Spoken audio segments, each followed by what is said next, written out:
Blood ran down Silas Hawthorne's left arm in slow, steady streams dripping onto the wooden planks of his porch. The rifle in his hands was still warm from firing. Out in the darkness he could hear the sound of horses' retreating hooves pounding against frozen earth, carrying the survivors away from his mountain. 2 of them had not survived. Their bodies lay motionless in the snow, dark shapes against the white ground, steam still rising from the wounds that had ended them. Silas did not look at them. He had seen enough dead men in his 33 years to know that looking did not change anything. Behind him the cabin door creaked open. He turned, raising the rifle on instinct, then lowered it when he saw her. Clara stood in the doorway wrapped in one of his wool blankets, her face pale as moonlight. In her hands she held the shotgun he had given her 3 days ago, the same shotgun she had used to put down the 3rd man who had tried to break through the back window. She was shaking, but she was standing. That mattered more than anything else. "They will come back," Clara said. Her voice trembled, but her eyes did not waver from his face. "You know that, right?" "I know. And next time he will come himself." Silas felt the name rise in his throat like bile. Victor Ashworth, the man who owned half of Philadelphia, the man who had bought Clara like livestock and expected her to stay bought, the man who had sent 4 armed killers to retrieve what he considered his property. "Let him come," Silas said, his voice rough as gravel. "This is my mountain, and I do not give up what is mine." Clara looked at him then. In the flickering light from the cabin behind her, he could see something shift in her expression, something that might have been hope, something that might have been love. 3 weeks ago he had not known this woman existed. 3 weeks ago his life had been nothing but silence and solitude, the rhythm of traps and hunting and endless empty nights. 3 weeks ago he had not known that he was capable of killing for someone, of dying for someone. Now he knew. This is how it all began. 3 weeks earlier. The morning sun had barely crested the eastern peaks when Silas Hawthorne rose from his bed the same way he had risen every morning for as long as he could remember. Before dawn, before the world woke up, before anything could remind him that he was utterly and completely alone. His cabin sat on a rocky outcrop halfway up the mountain, surrounded by pine trees so thick that sunlight only penetrated in scattered golden shafts. Below, the valley stretched out like a green and brown quilt dotted with the occasional homestead or mining claim.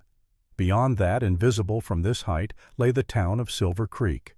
Population 200, the nearest thing to civilization within 100 miles. Silas had not been to Silver Creek in 3 months. He preferred it that way.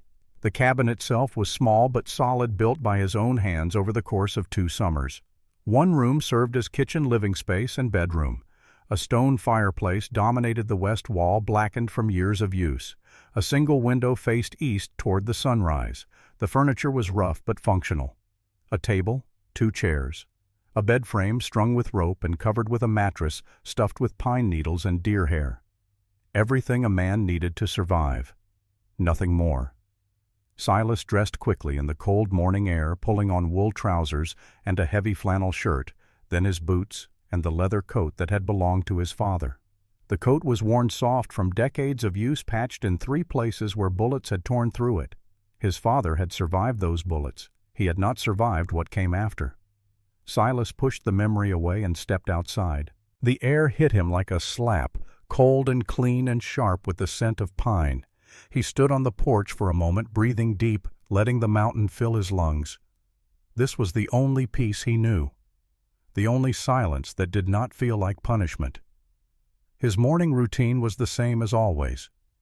Check the perimeter for animal tracks or signs of intruders. Fetch water from the spring 50 yards north of the cabin. Start a fire for coffee and breakfast. Then head out to check the trap lines that provided his living. Silas Hawthorne was a trapper by trade and by nature. He hunted beaver fox and the occasional mountain cat, selling the pelts to his brother Ezra at the trading post down in the valley. It was honest work, solitary work, the kind of work that did not require conversation or company or any of the complications that came with other human beings. He had lived this way for almost 10 years now. Some days he wondered if he would die this way too. Alone on the mountain with no one to notice or care. Just another body returning to the earth that had sustained it. Most days he did not wonder at all. He simply existed, trap to trap, season to season, year to year, until the day everything changed. The trap line that morning took Silas east toward a series of beaver ponds he had been working for the past month. The route was familiar, every tree and rock memorized through countless repetitions. His horse, a sturdy gray mare named Dust, picked her way along the narrow trail with the sure-footedness of long experience. 3 traps yielded 2 rabbits and a fox. Good enough for trade. Not exceptional, but Silas had learned long ago not to expect exceptional. Life on the mountain was about consistency, not windfalls.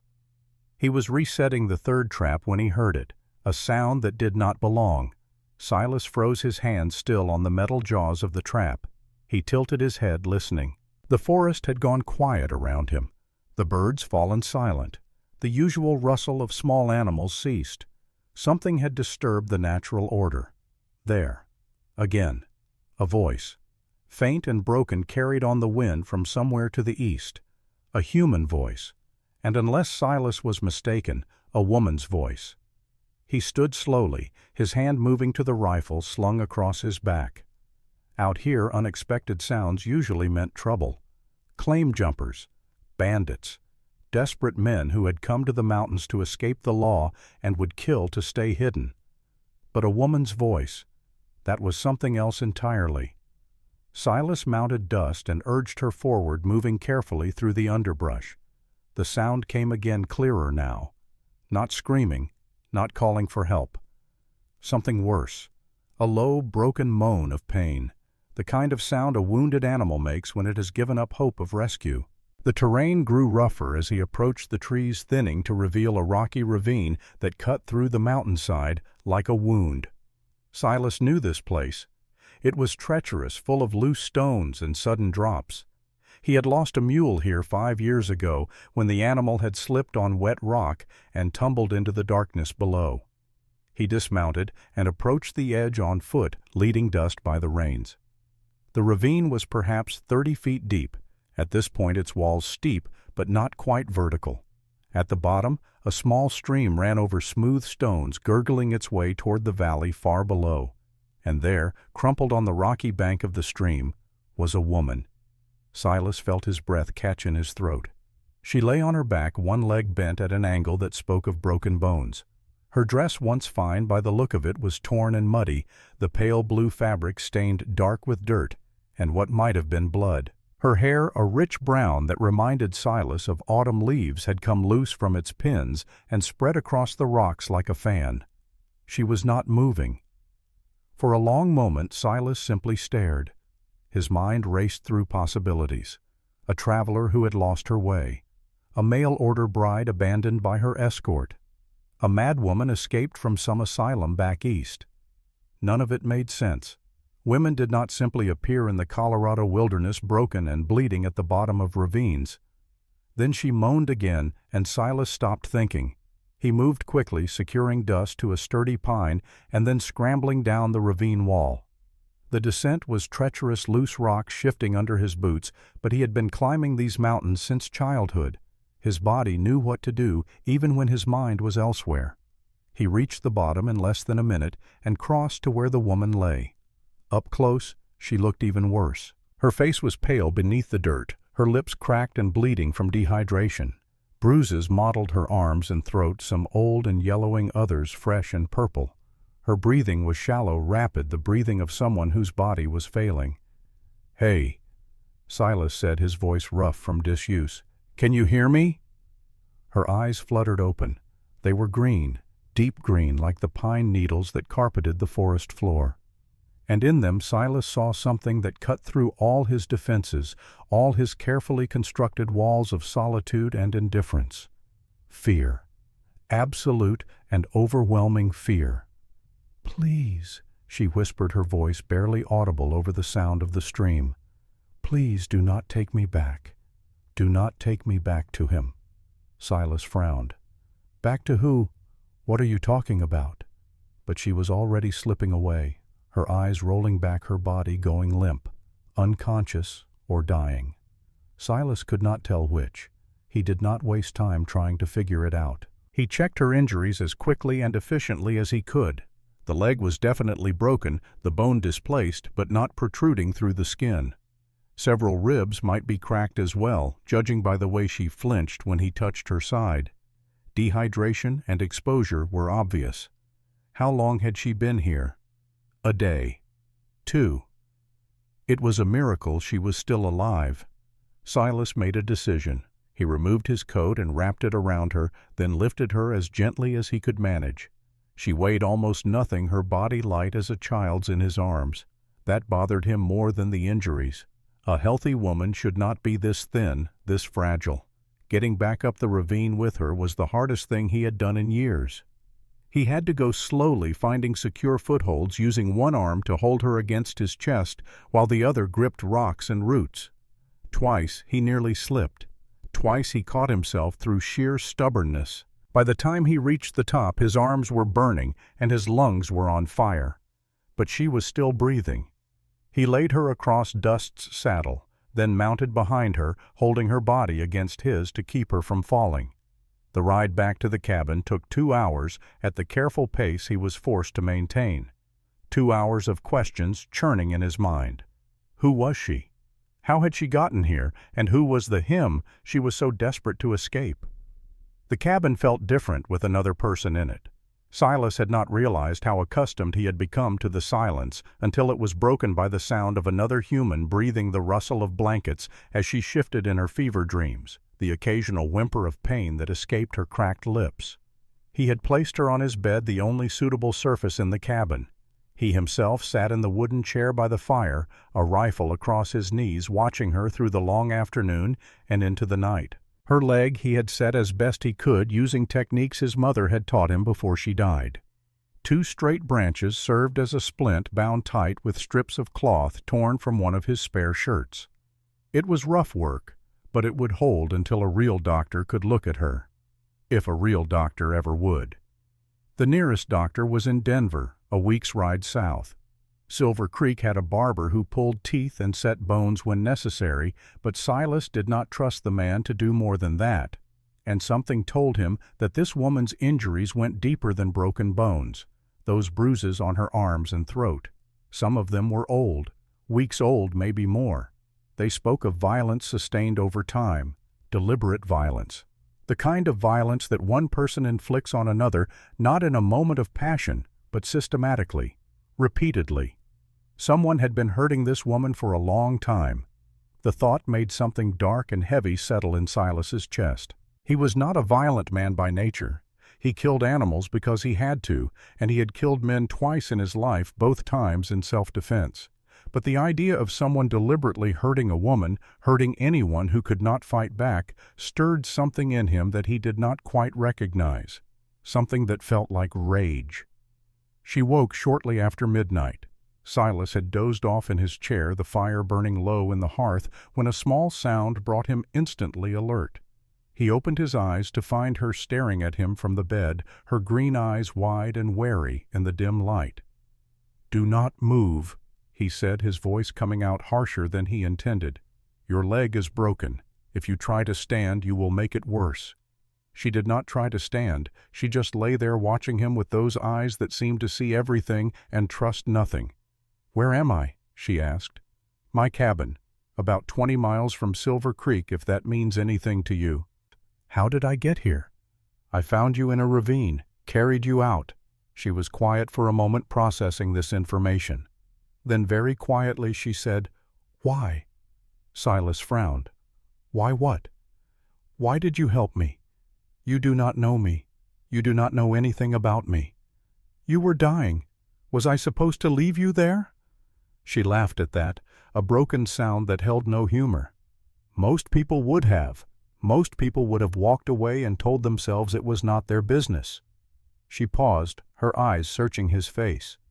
"Why did you not—" Silas did not have an answer for that. Or rather, he had an answer, but it was not one he was ready to share with a stranger. So instead he said, "What is your name?" A long pause, then Clara Bennett. "Silas Hawthorne." He stood from his chair, moving to the small stove where he had kept a pot of broth warming. "You need to eat something, drink something. You have been out there for at least a day, maybe more." He brought her a tin cup of broth, helping her sit up enough to drink it. Her hands shook as she held the cup, and he had to steady it for her to prevent her from spilling. "Thank you," she whispered when the cup was empty. "Thank you for not—" She trailed off, unable to finish the sentence. "Not what?" Silas asked. Her eyes met his, and in them he saw that fear again, that terrible, bottomless fear. "For not taking me back," she said, "for not taking me back to him." She told him everything that night, not all at once. The story came in pieces, fragments spoken between long silences, as if each word cost her something precious. But by the time the first gray light of dawn began to creep through the cabin window, Silas understood. Clara Bennett was 23 years old. She had been born in Philadelphia to a family of modest means, her father a pharmacist who ran a small shop near the waterfront. She had been educated unusual for a woman of her station because her father believed that knowledge was the only inheritance he could give her. He used to say that a woman with a mind was worth more than a woman with a dowry. Clara said, her voice soft with memory. I believed him. I thought he meant it. But then her father's business partner had absconded with everything. Money inventory, even the deed to the shop. Benjamin Bennett was left with nothing but debts and a daughter he could no longer afford to keep. Victor Ashworth offered to help, Clara continued. He was a customer at the shop, a wealthy man, very wealthy. He paid off my father's debts, saved him from debtor's prison, and in return— She did not need to finish. Silas understood. He bought you. Clara nodded, tears sliding silently down her cheeks. My father signed the contract, a marriage agreement. I was to become Victor's wife, and in exchange my father would be free of all obligations. It was legal, proper, everything done according to the law. But you ran. I ran. She told him about Victor Ashworth then, about the way he looked at her not as a person, but as a possession, about the bruises he left on her body during their engagement when he was supposed to be courting her, about the threats he whispered when no one else could hear. He told me that after we were married I would learn to obey. Clara said, her voice barely audible. He said his first wife had been difficult too, that she had tried to leave him once, that she had learned her lesson. His first wife, Eleanor, she died 7 years ago, fell down the stairs, they said. An accident. Clara looked at Silas, her green eyes haunted. But Eleanor's sister told me the truth. Eleanor had been trying to leave. She had packed her bags, written letters to her family, and then she fell, the night before she was supposed to go. Silas felt a chill that had nothing to do with the mountain air. You think he killed her? I know he did, and I knew that if I stayed I would end up the same way. Another tragic accident, another wife who learned her lesson too late. So she had run. On her wedding day, while the guests were gathering and the priest was preparing, and Victor Ashworth was counting the minutes until she would legally belong to him, Clara Bennett had climbed out a window and disappeared. She had used her small savings to buy passage west, traveling by train and stagecoach, always moving, never stopping long enough to be found. She had heard about Colorado, about the vast wilderness where a person could vanish completely. She had not planned to end up in a ravine with a broken leg. She had simply been trying to find somewhere safe. I did not know places like this existed, she said, looking around the cabin. Places where no one could find me, where I could just disappear. Silas sat in silence for a long moment, processing everything she had told him. This man, he said finally, Victor Ashworth, he will come looking for you. Yes.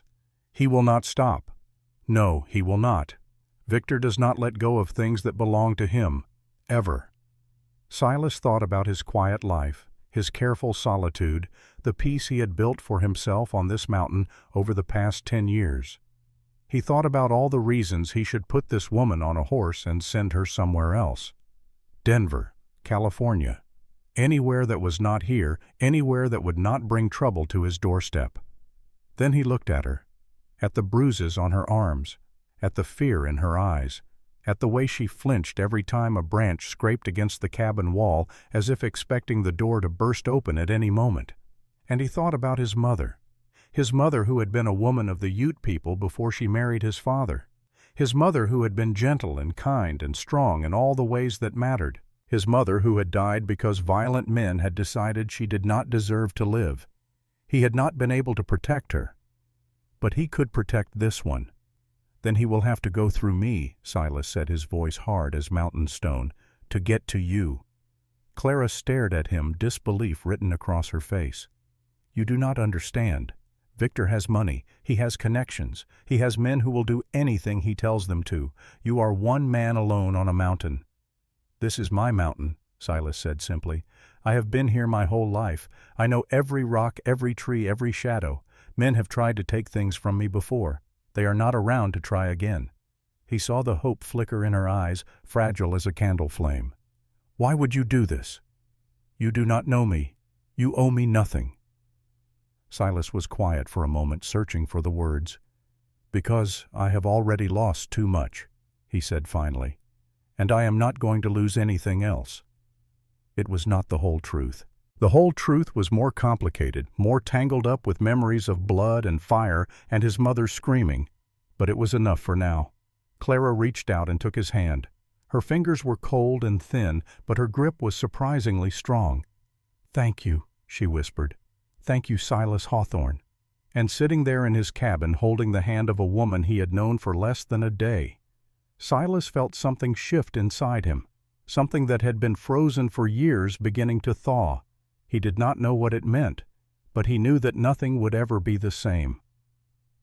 The next 3 days passed in a strange rhythm of recovery and revelation. Clara slept most of the first day, her body demanding rest after the trauma it had endured. Silas busied himself with tasks around the cabin, checking traps, chopping wood, doing all the things he normally did, but always with one ear turned toward the bed, listening for any sign of distress. On the second day she was strong enough to sit up. He brought her food, simple fare, but nourishing. Venison broth, cornbread, dried berries he had gathered the previous autumn. She ate slowly, her appetite weak, but he insisted she finish every bite. "You need your strength," he told her. "If trouble comes, you cannot afford to be weak." She looked at him with those green eyes.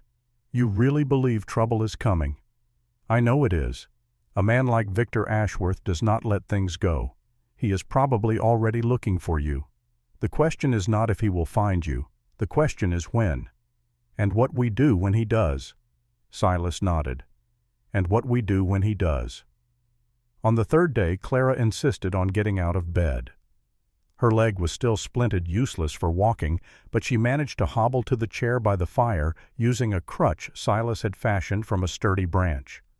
She sat there for hours, staring into the flames, lost in thoughts she did not share. It was that evening that Silas learned something new about her.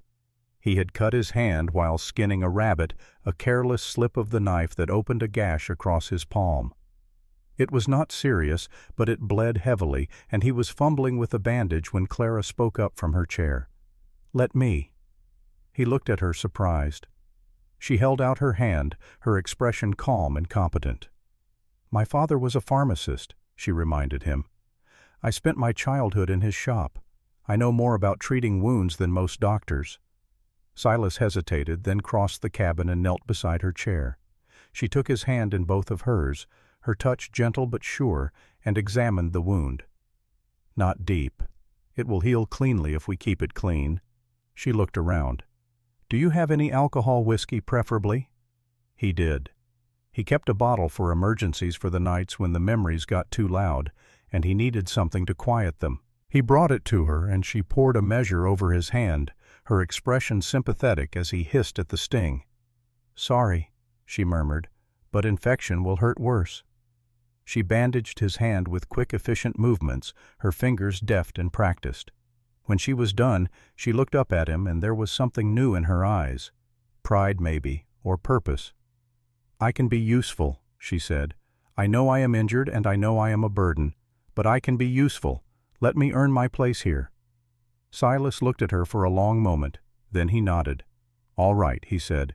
"Teach me what you know, and I will teach you what I know. We will both be better for it." She smiled at that, the first real smile he had seen from her.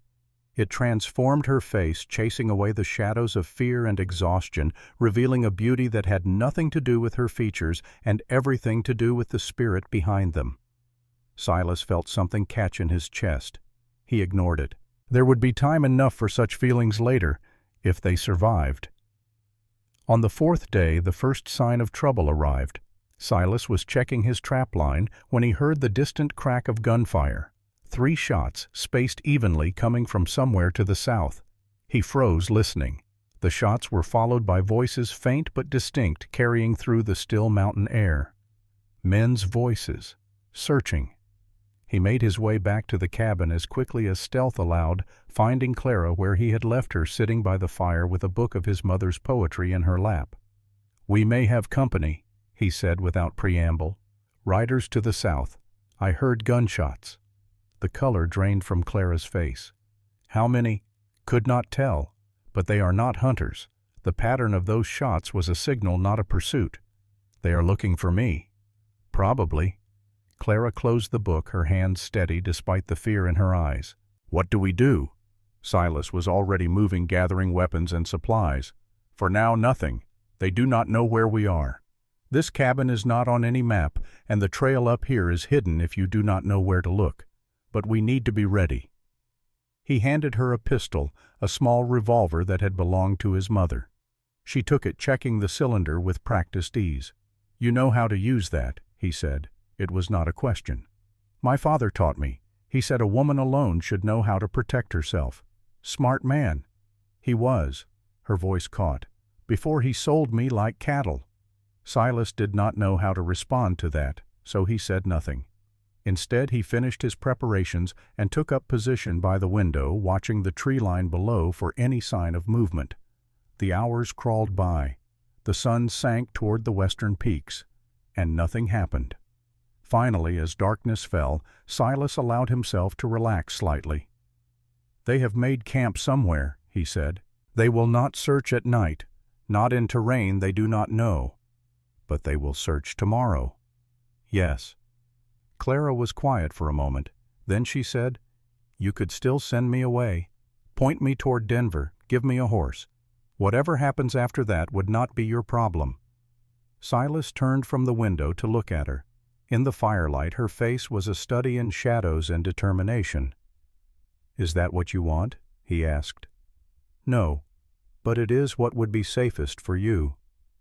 He crossed the cabin in 3 strides and knelt in front of her chair, taking her hands in his. It was an impulsive gesture, more intimate than anything he had done in years, but it felt right. "I told you before," he said, his voice low and fierce. "I have lost enough. I am not going to lose this, not going to lose you." Her breath caught. "You barely know me. I know enough. Silas, I know that you are brave. I know that you ran from a monster rather than submit to him. I know that you have been hurt and you are still standing." He tightened his grip on her hands. "And I know that as long as I am breathing, I will not let anyone hurt you again." She stared at him, tears welling in her green eyes. Why do you care so much?" He thought about the question. Thought about all the reasons he could give, all the logical explanations he could construct, and then he set them all aside and spoke the simple truth. "Because you are the first person in 10 years who has made me feel like living is worth something." The tears spilled over, running down her cheeks, but she was smiling, a trembling, wondering smile that reached all the way to her eyes. "I do not deserve you," she whispered. "Yes," Silas said. "You do." He did not kiss her that night.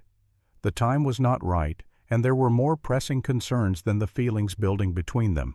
But something had shifted, some barrier had fallen, and they both knew that whatever came next, they would face it together.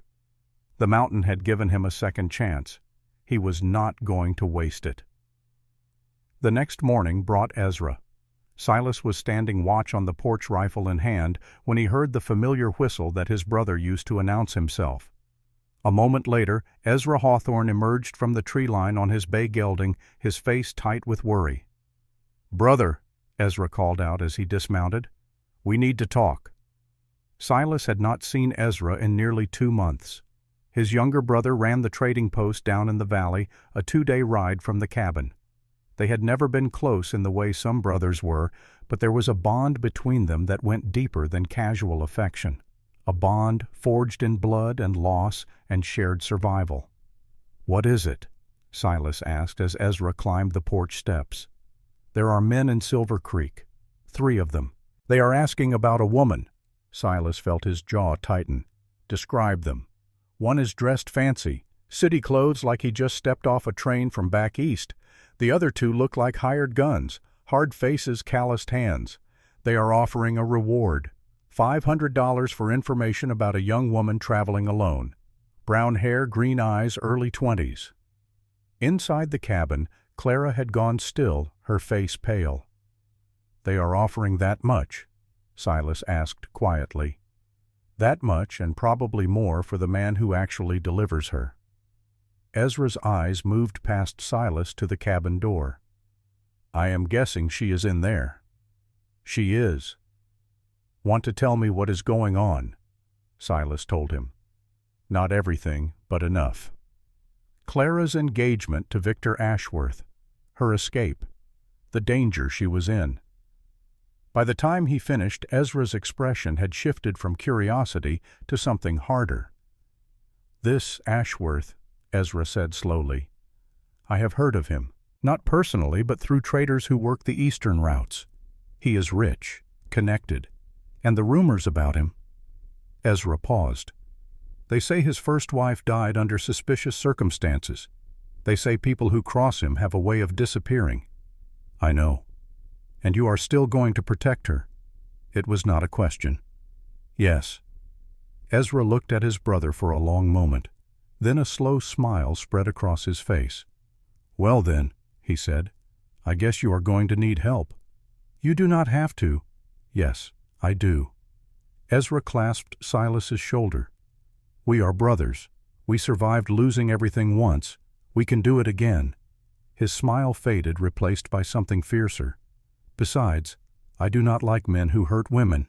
Never have."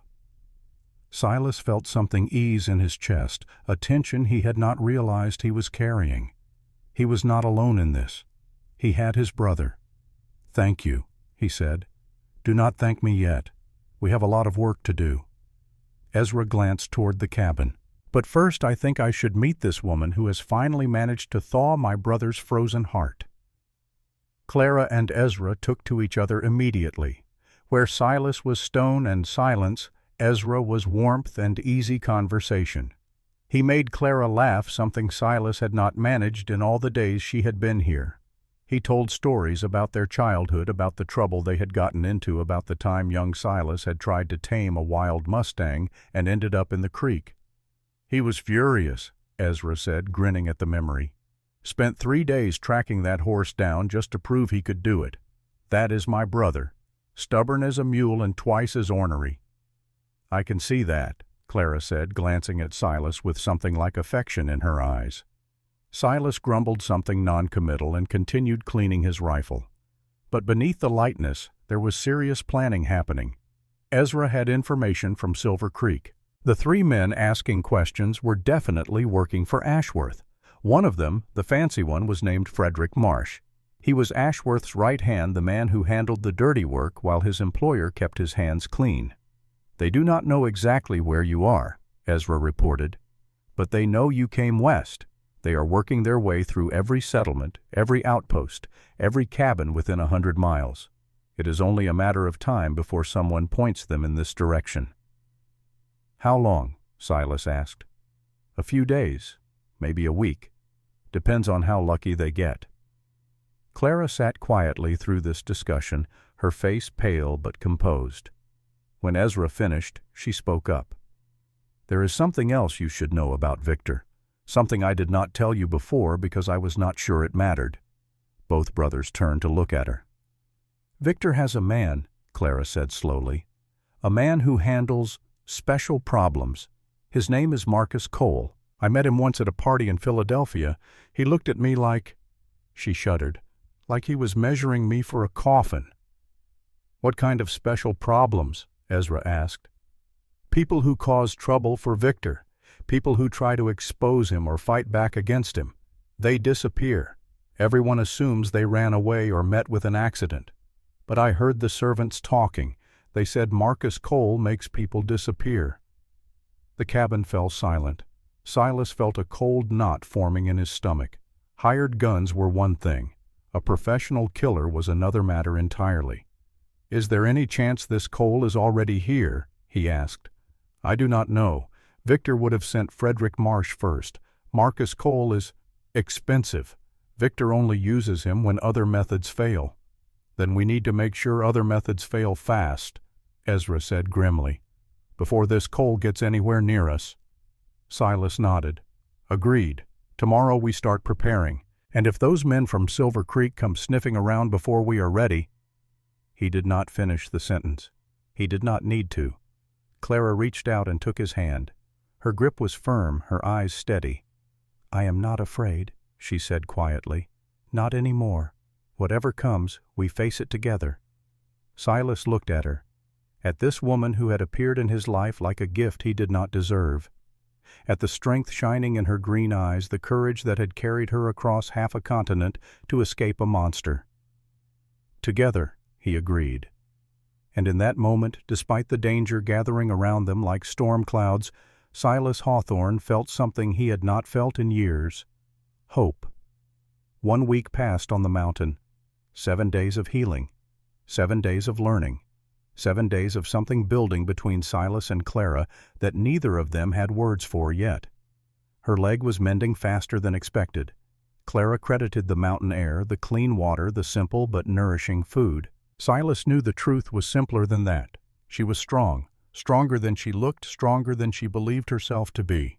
The kind of strength that does not announce itself with noise and bluster, but simply endures quietly and stubbornly until the storm passes. He found himself watching her more than he should. The way she moved around the cabin on the crutch, he had made her movements growing more confident each day. The way she hummed while she cooked old songs from her childhood that she probably did not realize she was singing. The way she laughed at something Ezra said, the sound filling the small space like sunlight breaking through clouds. She caught him staring once in the dim light of evening, and instead of looking away, she held his gaze. Something passed between them in that moment, something unspoken but understood. They were no longer just a man who had rescued a stranger and a woman who needed saving. They were becoming something else entirely. The days fell into a rhythm. Mornings belonged to survival. Silas taught Clara to shoot properly, starting with the small revolver and working up to the rifle. She was a quick learner, her hands steady, her eye sharp. By the 5th day, she could hit a target at 50 yards more often than she missed. "You are a natural," Silas told her after she put 3 shots in a row through the center of a makeshift target. "I had good teachers," she replied. "My father first. Now you. Your father taught you well." "He taught me many things." Her voice carried a weight of complicated emotion, love and betrayal tangled together. "Before he taught me that his principles had a price." Silas did not respond to that. Some wounds were too deep for words. Afternoons belonged to work. Ezra had ridden back to his trading post after that first visit, but he returned every few days with supplies and information. Between his visits, Silas and Clara maintained the cabin, checked the trap lines, and prepared for the trouble they both knew was coming. Clara insisted on helping with everything. She learned to skin rabbits and preserve meat. She learned which plants were edible and which would kill you. She learned how to read tracks in the snow and how to move through the forest without making noise. "You are turning me into a mountain woman," she said one afternoon, her hands red from cleaning fish. "I am turning you into a survivor," Silas corrected. She looked at him with those green eyes, and something shifted in her expression. "I was already that. You are just giving me better tools." Evenings belonged to something else. When the work was done and the fire was burning and the night pressed close against the cabin walls, they talked. Not always about important things.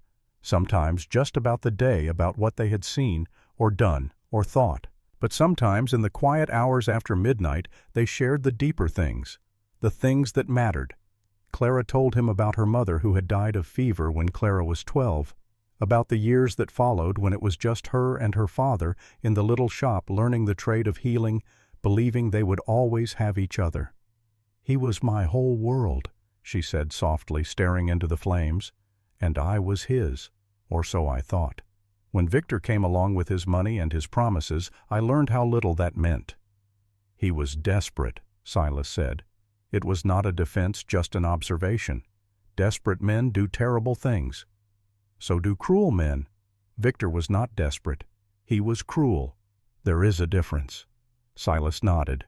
He understood that difference better than most.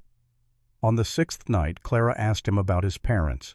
They were sitting by the fire close enough that their shoulders almost touched. The question came softly, hesitantly, as if she was not sure she had the right to ask.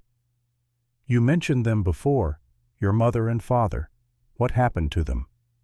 Silas was quiet for a long time. The fire crackled and popped. Outside wind whispered through the pine trees. "My father was a trapper," he said finally, "like me. He came to these mountains from back east when he was young, looking for a fresh start. He found it here, found peace, found purpose." Silas paused. "Found my mother." "Your mother was not from the east." "No, she was Ute, one of the native peoples who have lived in these mountains for generations." He saw Clara's expression shift, understanding dawning. "In those days it was not common for white men to marry native women, but my father did not care about common. He loved her, and she loved him." "She must have been remarkable." "She was. She taught me everything I know about these mountains. The plants, the animals, the weather patterns, the hidden places, everything." His voice roughened. "She also taught me that love does not protect you from violence, that being good does not save you from bad men." Clara reached out and took his hand. Her fingers were warm against his calloused palm. "What happened?" "Mining company wanted our land. We refused to sell, so they sent men to convince us." Silas stared into the flames, but he was not seeing them. He was seeing another fire 17 years ago consuming everything he loved. 7 of them came in the night. My father tried to fight. He killed one before they brought him down. My mother—" He could not finish. Even after all these years the words would not come. "You do not have to tell me," Clara whispered. "No, you should know." Silas took a breath, forcing the words out. They hurt her. Because she was native, they thought she did not matter. They thought they could do anything they wanted and no one would care.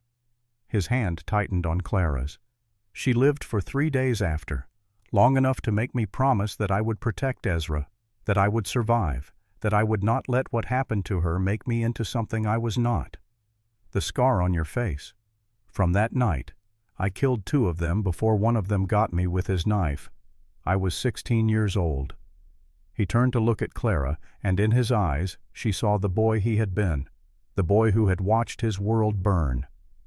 "They left us for dead Ezra and me, went back to their employers and reported the job done.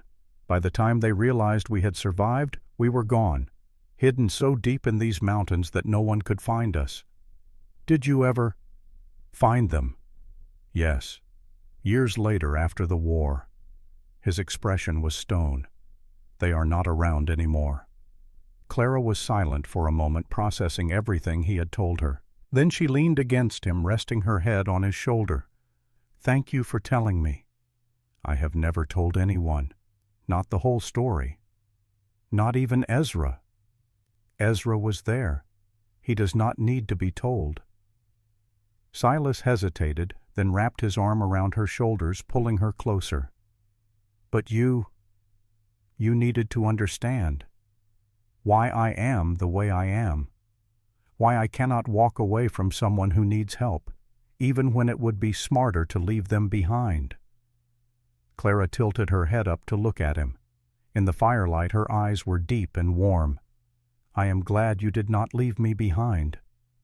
"So am I." They sat like that for a long time, not speaking, just existing together in the flickering warmth of the fire. Two people who had lost everything finding something unexpected in each other. Something that felt like home. Ezra arrived on the 7th day with news that shattered the fragile peace they had built. Silas knew something was wrong the moment he saw his brother's face. Ezra was not a man given to worry. He faced problems with a grin and a shrug, confident that things would work out somehow. But today, there was no grin, no shrug, just a hard set to his jaw and a darkness in his eyes. "What is it?" Silas asked as Ezra dismounted. "Inside. She needs to hear this too." They gathered in the cabin, Clara sitting in her chair by the fire, her leg still splinted, but strong enough now that she could walk short distances without the crutch.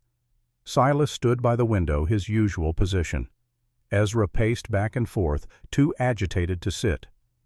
"I had a visitor at the trading post yesterday," Ezra began. "Mabel, the woman who runs the general store in Silver Creek. She rode all the way out to warn me." "Warn you about what?" "Victor Ashworth is in Colorado. He arrived in Denver 3 days ago." Clara went pale. Her hands gripped the arms of her chair so hard her knuckles turned white. "He came himself," she whispered. "I did not think he would actually come himself." "That is not the worst of it." Ezra stopped pacing and faced them both. "He is not just bringing hired guns this time. He brought a federal marshal, a man named Thomas Crenshaw." Silas felt the blood drain from his face. "A marshal, bought and paid for from what Mabel heard. Crenshaw has a reputation for being flexible with his ethics, especially when the money is good. And Ashworth is paying very, very well." "But what authority does a marshal have here?" Clara asked. "I have committed no crime." Ezra's expression was grim. "According to the warrant Crenshaw is carrying, you have. Ashworth had lawyers draw up papers. You are wanted for breach of contract, theft of property, and abandonment of marital obligations." He paused. "The theft charge is for the dress you were wearing when you ran. Apparently it technically belonged to Ashworth since he paid for your trousseau." "That is absurd," Silas growled. "No court would uphold that." "Maybe not. But Crenshaw does not need a court to uphold it. He just needs it to justify arresting her. Once she is in custody, Ashworth can have her transported back east for trial. And we all know what happens then." The cabin fell silent. Outside, a bird called somewhere in the trees, the sound incongruously cheerful against the weight of what they had just learned. Clara was the first to speak. "So we have a choice. I can run again, try to disappear somewhere else. Or we can fight a federal marshal and spend the rest of our lives as outlaws." She laughed, but there was no humor in it. "Some choice." "There might be another option," Silas said slowly. "One that would take away Ashworth's legal claim entirely." Both Clara and Ezra looked at him. "Marriage." The word hung in the air between them. "If Clara is married to someone else," Silas continued, his voice steady despite the pounding of his heart, "then Ashworth's contract is void. She would be under the legal protection of her husband, not her father. Crenshaw would have no authority to arrest a married woman for abandoning an engagement that no longer exists." "That is—" Clara started, then stopped. Her cheeks had flushed red. "Silas, you cannot be suggesting—" "I am not suggesting anything." He looked at her, his gray eyes intense. "I am offering, if you want it." Another long silence. Then Clara stood from her chair, crossed the cabin on unsteady legs, and stopped in front of him. She reached up and touched his face, her fingers tracing the line of his scar. "You would do that for me. I would do anything for you." The words came out rough, raw. "I think you know that by now." "A marriage of convenience," she said softly, "to protect me from Victor. If that is what you want it to be, or—" He hesitated, then pressed on. "Or it could be something more, something real." Clara stared at him, her green eyes searching his face. Whatever she found there seemed to decide something for her. "I do not want a marriage of convenience," she said. I have had enough of arrangements and contracts and transactions. If I marry you, Silas Hawthorne, it will be because I choose to, because I want to, because somehow in the middle of all this chaos, I have fallen in love with a stubborn, scarred mountain man who looks at me like I am worth something." Silas felt his breath catch. "Clara, say it." Her voice was fierce. "If you are going to ask me to marry you, then ask me properly. Not as a strategy, as a promise." He took her hands in his. They were trembling, both of them, with emotion too big to contain. "Clara Bennett, I have been alone for 10 years. I thought that was what I wanted, what I deserved. Then you fell into my life and everything changed." He swallowed hard. "I love you. I do not know when it happened or how, but I love you. And I am asking you to be my wife, not to protect you from Ashworth, because I cannot imagine my life without you in it." Tears spilled down Clara's cheeks, but she was smiling. "Yes," she said. "Yes, Silas, I will marry you." He kissed her then. It was the first time, and it was clumsy and desperate and perfect. She tasted like tears and hope and something new. Behind them, Ezra cleared his throat. "That was beautiful. Really. I might cry myself." His voice was thick with emotion despite the teasing words. "But we still have a marshal and an army of hired guns heading our way. Maybe we could figure out the wedding details after we survive the next few days." Silas pulled back from Clara, but he did not let go of her hands. "He is right. We need to prepare." "I know." Clara squeezed his hands, then released them. "Let us prepare then, together." The next 2 days were a blur of activity. Ezra rode to Silver Creek to find a preacher willing to perform the ceremony quickly and without too many questions. He found one in Reverend Thomas, an elderly man who had seen enough hardship in his own life to understand that sometimes love does not wait for perfect circumstances. Meanwhile, Silas and Clara fortified the cabin. They set up warning systems around the perimeter, simple traps that would alert them to any approach. They stockpiled ammunition and supplies. They planned escape routes and fallback positions, and in the quiet moments between preparations, they talked about the future, about what their life might look like after all this was over, about children and homesteads and growing old together on the mountain. It felt like tempting fate, planning for a future that might never come. But they did it anyway, because hope was all they had. The wedding took place on the evening of the second day. It was not what either of them had imagined. No church, no white dress, no crowd of well-wishers, just a small cabin in the wilderness lit by firelight and filled with the scent of pine. Just Silas and Clara standing before Reverend Thomas with Ezra as their only witness. Clara wore the cleanest dress. She had a simple cotton garment that Ezra had brought from the trading post. Her hair was loose around her shoulders the way Silas liked it. Her hand shook as she took his, but her voice was steady when she spoke her vows. Silas wore his father's coat, the same coat that had been with him through war and loss and years of solitude. It felt right to wear it now at the beginning of something new. "Do you, Silas Hawthorne, take this woman to be your lawfully wedded wife?" Reverend Thomas asked. "I do." "And do you, Clara Bennett, take this man to be your lawfully wedded husband?" "I do." "Then by the power vested in me by the territory of Colorado, I pronounce you husband and wife." The Reverend smiled, his weathered face creasing with genuine warmth. "You may kiss your bride." Silas kissed her. And in that moment, with her lips on his and her hands in his hair, and the whole world narrowed down to just the two of them, he felt something he had not felt in 17 years. The attack came 3 nights later. Silas woke to the sound of the warning bells, the small metal chimes he had strung around the perimeter. Someone was coming through the woods. Multiple someones, judging by the pattern of the sounds. He was out of bed in an instant, grabbing his rifle. Beside him, Clara was already moving, reaching for the pistol on the nightstand. "How many?" she whispered. "Cannot tell yet. Stay low." They had planned for this.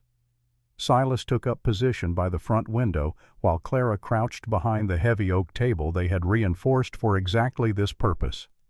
In the loft above, Ezra was already awake, his rifle trained on the back door. For a long moment, nothing happened. The night was silent except for the wind in the trees. Then the first shot shattered the front window. What followed was chaos. Bullets tore through the cabin walls, splintering wood and shattering glass. Silas returned fire, aiming at the muzzle flashes in the darkness. He heard Ezra's rifle crack from above, followed by a scream from somewhere outside. One down. Clara stayed low as he had taught her, but she was not cowering. Her eyes were fixed on the back door, the pistol steady in her hands, waiting for anyone foolish enough to try that entrance. The assault lasted what felt like hours, but was probably only minutes. Silas counted at least 4 different shooters, maybe 5. They were not professionals, thank God. Professionals would have waited for daylight, would have planned better, would not have given away their positions with wild shots in the dark. These were hired guns, desperate men working for someone else's money. They died like desperate men. By the time the shooting stopped, 3 bodies lay in the snow outside the cabin. A 4th was crawling away into the darkness, wounded but not dead. Silas let him go. Let him report back to whoever had sent him. Let them know what happened to men who came to his mountain looking for trouble. But the victory had cost them. "Silas!" Ezra's voice came from the loft, strained and strange. "I need help up here." Silas climbed the ladder and found his brother slumped against the wall, his hand pressed to his shoulder. Blood seeped between his fingers, dark and wet in the dim light. "How bad?" Silas asked, kneeling beside him. "Went through clean. Missed the bone, I think." Ezra tried to smile, but it came out as a grimace. "Could have been worse." Clara appeared at the top of the ladder, medical supplies already in her hands.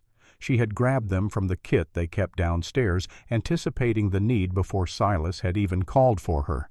"Move your hand," she said, all business. "Let me see." She worked quickly, cleaning the wound and packing it with cloth to stop the bleeding. Her hands were steady, her movements sure. If she was shaken by what had just happened, by the violence and the death, she did not show it. "The bullet went through," she confirmed. "No major damage that I can feel.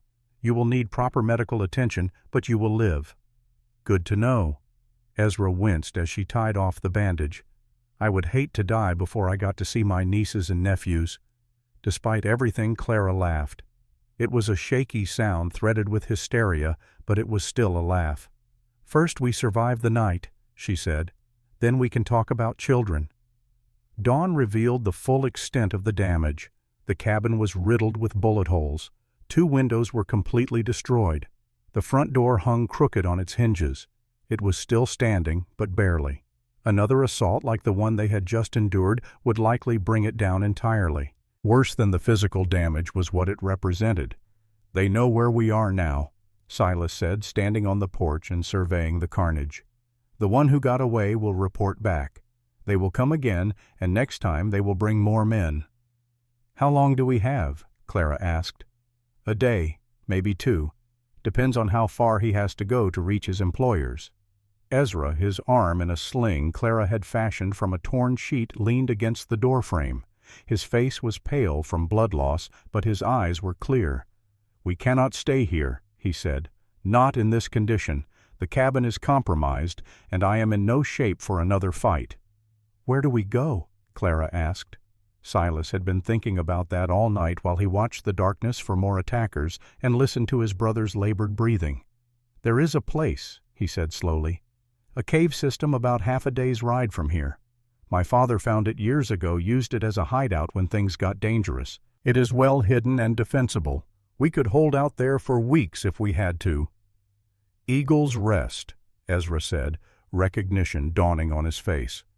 "I remember. Pa took us there once when I was young." "That is the one." Clara looked between the brothers. "If it is so well hidden, how do we get there with Ezra wounded and me still limping?" "Carefully," Silas said. "And quickly. We leave within the hour." The journey to Eagle's Rest was the hardest thing Clara had ever done. She had thought the stagecoach ride across the country was difficult. She had thought surviving in the ravine with a broken leg was difficult. But this was something else entirely. Ezra could barely sit upright on his horse. Clara had to ride behind him, holding him steady while Silas led the way through terrain that seemed designed to punish them. Steep switchbacks, narrow ledges, rivers that had to be forded in water cold enough to stop your heart. Halfway there, Clara dismounted to walk, giving Ezra more room to rest. Her leg ached with every step, the newly healed bone protesting the strain, but she gritted her teeth and kept moving. She would not be the reason they failed. She would not be the weakness that brought them down. Silas watched her struggle and said nothing. But when they stopped to rest, he came to her side and took her hand. "You are doing well," he said quietly. "I am slowing us down. You are keeping pace with a wounded man and a mountain that does not want us here. That is not slowing down. That is surviving." She looked up at him, at this man who had become her husband and her protector and her hope all at once. "I killed someone," she said. The words came out flat, empty. "Last night, when they tried to come through the back, I shot him, and he fell, and he did not get up again." Silas nodded. He had seen it happen in the chaos of the firefight, had seen Clara pull the trigger without hesitation when the man came through the door. "How do you feel about that?" "I do not know." Her voice cracked. "I keep waiting to feel something, horror or guilt or something. But all I feel is numb. That will change. It always does." Silas squeezed her hand. "When it does, when the feelings come, I will be here. You will not face them alone." Clara leaned into him, pressing her face against his chest. "I did not want to become this," she whispered.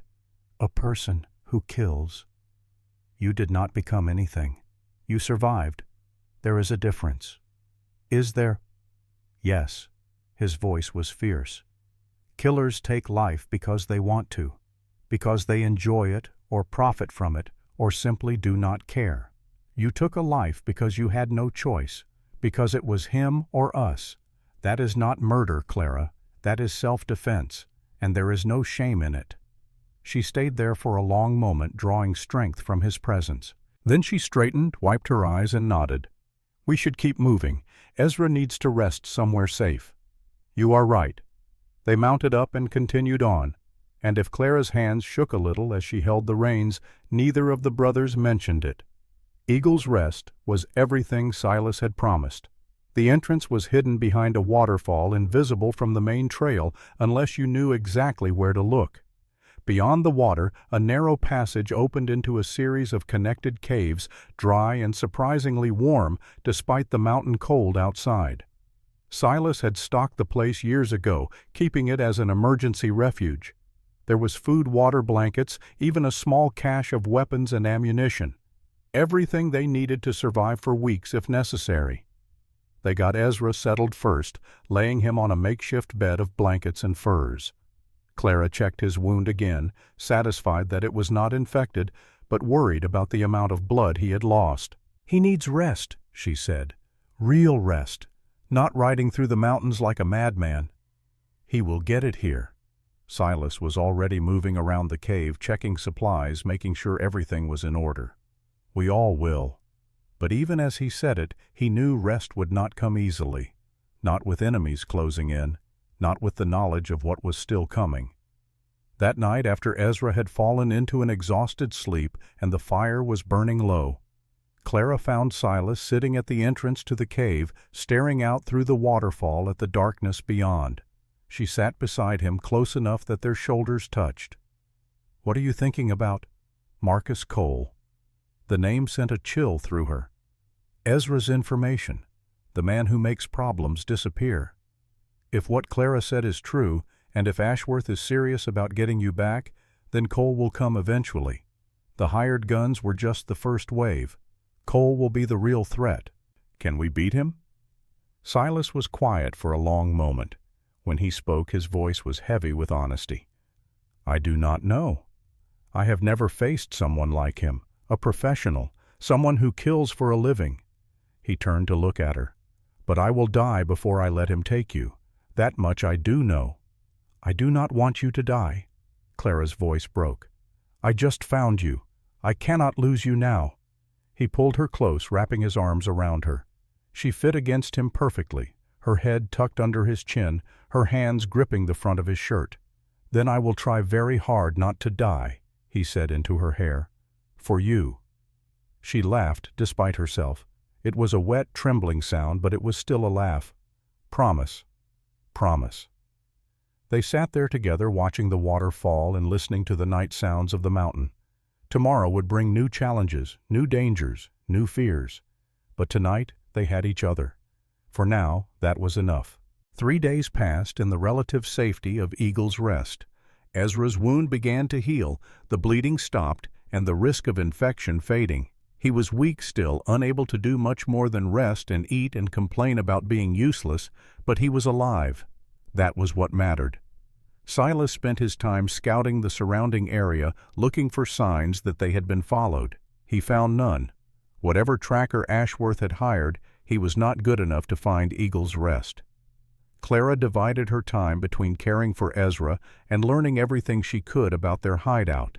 She explored the caves, memorized the passages, figured out which routes led deeper into the mountain and which led to dead ends.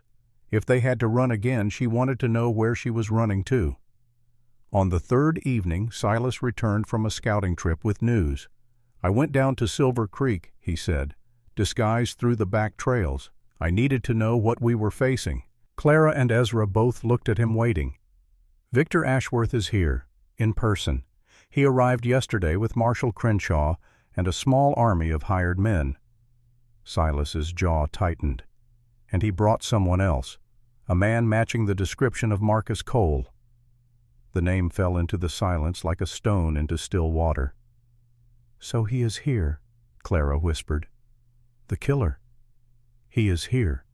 And from what I heard, Ashworth has put a new bounty on you. $10,000. Dead or alive." Ezra let out a low whistle. "That is enough to make every desperate man in the territory come looking." Which is exactly what Ashworth wants. He is flooding the zone with hunters, hoping one of them will get lucky. Silas looked at Clara. "But the main threat is still Cole. The bounty hunters are noise. Cole is the real danger." "What do we do?" Silas had been thinking about that question for 3 days. He had considered running, taking Clara south to Denver, or west to California, somewhere far away where Ashworth could not reach them. But running had not worked before, and it would not work now. Ashworth had money and connections and patience. He would follow them wherever they went. There was only one way to end this. "We need evidence," Silas said. "Evidence of what Ashworth really is, the things he has done, the people he has hurt. If we can prove he is a criminal, his warrant becomes worthless. Crenshaw loses his authority. The bounty hunters lose their legal cover. And how do we get that evidence? Frederick Marsh." Both Clara and Ezra looked confused. "Ashworth's right-hand man," Silas explained. "I heard something interesting in Silver Creek. Marsh quit, walked away from Ashworth 3 days ago after some kind of argument. No one knows the details, but the word is that Marsh had a crisis of conscience. You think he might help us?" "I think he might be our only hope." Silas leaned forward. "Marsh has been with Ashworth for years. He knows where the bodies are buried literally and figuratively. If we can get him to talk to provide evidence of Ashworth's crimes, we might be able to turn this whole thing around." Clara considered this. "And if he will not talk? If he is too afraid of Ashworth to betray him? Then we are no worse off than we are now." Silas met her eyes. "But I have to try. For us. For our future." She reached out and took his hand. Then we tried together. 2 days later, the attempt to contact Frederick Marsh went badly wrong. Silas had arranged to meet the man at the old church on the outskirts of Silver Creek. Marsh had agreed through a series of carefully passed messages to bring whatever evidence he had and discuss terms for his cooperation. What Silas had not counted on was Ashworth's intelligence network. They walked into an ambush. The church was supposed to be empty except for Marsh. Instead, it was full of armed men. Marcus Cole stood at the altar, a thin smile on his face, 2 pistols gleaming in his hands. "Mr. Hawthorne," Cole said, his voice smooth and cultured, utterly at odds with what he was. And Mrs. Hawthorne, I presume. Mr. Ashworth sends his regards." Frederick Marsh lay dead on the floor, shot through the head. Whatever evidence he had been carrying was already in Cole's possession. "You killed him," Clara breathed. "He was a loose end. Mr. Ashworth does not like loose ends." Cole's smile widened. "Now, Mrs. Hawthorne, you have two choices. You can come with me quietly, and your husband here dies quickly. Or you can resist, and he dies slowly. Either way, you are coming with me." Silas felt a cold calm settle over him. This was it, the moment he had been preparing for, dreading knowing it would come. "She is not going anywhere with you," he said. "That was not one of the options." "I am making it one." Cole laughed. It was a pleasant sound, almost musical. The laugh of a man who had killed so many people that death no longer held any meaning for him. "I like you, Hawthorne. I really do. You have spirit. But spirit will not stop a bullet, and I am very, very good with bullets." "So am I." The standoff lasted only seconds, but it felt like hours. Two men facing each other across a ruined church, each waiting for the other to make the first move. Cole moved first. He was faster than anyone Silas had ever seen. His pistols came up in a blur, spitting fire and lead. But Silas was not there. He had thrown himself sideways the instant Cole's hands twitched, years of hunting reflexes saving his life. The bullets tore through the space where he had been standing, splintering the wooden pew behind him. Then Silas was returning fire, his rifle cracking in the confined space of the church. Cole dodged impossibly quick, but one shot grazed his arm, drawing blood. First blood, to Silas. What followed was the most brutal fight of Silas's life. Cole was a professional, trained in ways Silas could only guess at. Every move was precise, economical, designed to kill. Silas countered with raw ferocity, the desperate strength of a man fighting for everything he loved. They crashed through pews, traded shots and blows, turned the church into a battlefield. Clara had taken cover behind the altar, the pistol in her hands, but she could not get a clear shot. The two men were too close, moving too fast. Blood flew, bones cracked, and still they fought. Silas took a bullet to the side, the impact spinning him around. He felt ribs break, felt the hot rush of blood soaking his shirt.